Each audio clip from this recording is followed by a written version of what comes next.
So, what does it take to completely reimagine a nation's destiny?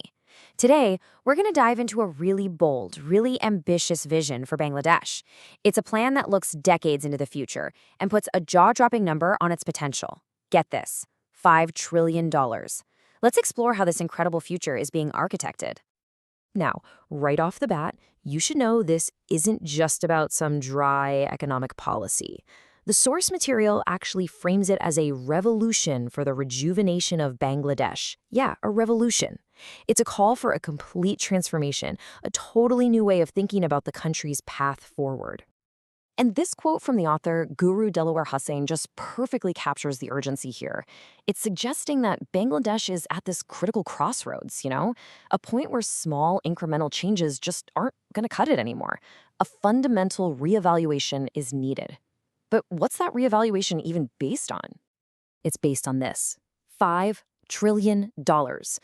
That is the estimated value of the nation's untapped assets, mostly in energy and mineral resources.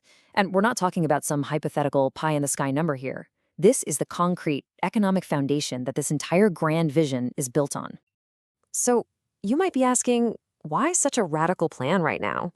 Well, the source material paints a picture of a nation that's grappling with some pretty significant hurdles, even with all this immense potential.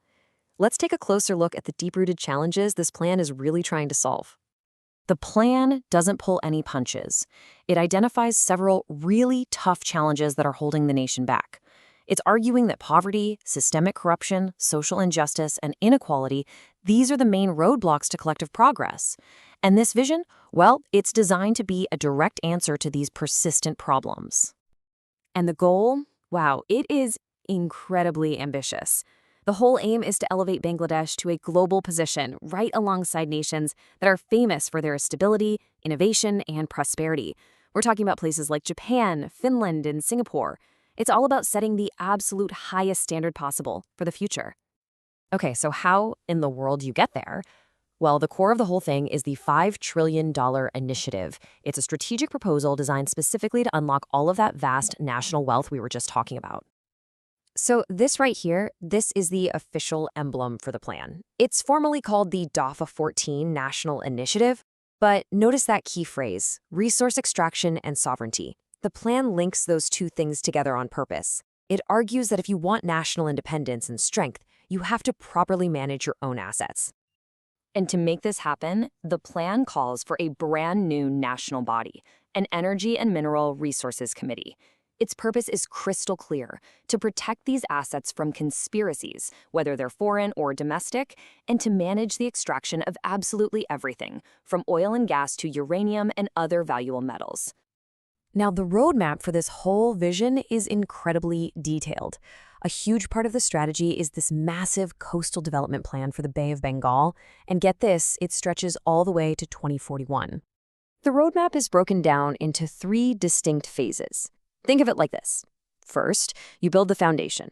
Second, you expand your industries. And third, you make sure it's all built to last with sustainable growth and resilience. Let's break down what's in each one. The first phase, which would run from 2025 to 2030, is all about getting the essentials right. It's focused on modernizing deep-sea ports, expanding critical rail and road links, setting up modern supply chains like a cold chain for seafood, and, this is so crucial, training the local workforce to actually power all this growth. Then you have the second phase, from 2030 to 2035. This builds on that foundation by setting up special economic zones near the new ports, making a big push into ecotourism, building modern logistics hubs, and investing in research to sustainably manage all those ocean resources. And finally, the third phase looks to the long term. It's all about sustainability and resilience. This includes things like natural coastal protection using mangroves, advancing the fishing industry with modern trawlers, making major investments in renewable energy, and setting up a dedicated coastal development authority to oversee the whole thing. Now, underpinning all 3 of these phases are a few core priorities. The plan really emphasizes things like sustainable financing, super strict environmental protection, and making sure local communities are involved every single step of the way. These aren't just suggestions either. They're positioned as absolutely integral to the plan's success. Ultimately, when you step back, This plan is presented as way more than just a technical or economic blueprint. It's really a fundamental call to action for the people of Bangladesh to become the architects of their own future. This final quote from the source just brings it all home. The plan argues that infrastructure and investment, they're not enough. True success, real victory, depends on national unity. It depends on 180 million people moving forward with a single, unwavering purpose. Which leaves us with this really powerful question, doesn't it? This plan lays out one possible answer. You need a combination of immense natural wealth, smart, strategic planning, and, maybe most importantly, a united national will. It's an incredible vision of what could be, and it leaves us all to wonder, what does it truly take to build a nation's future?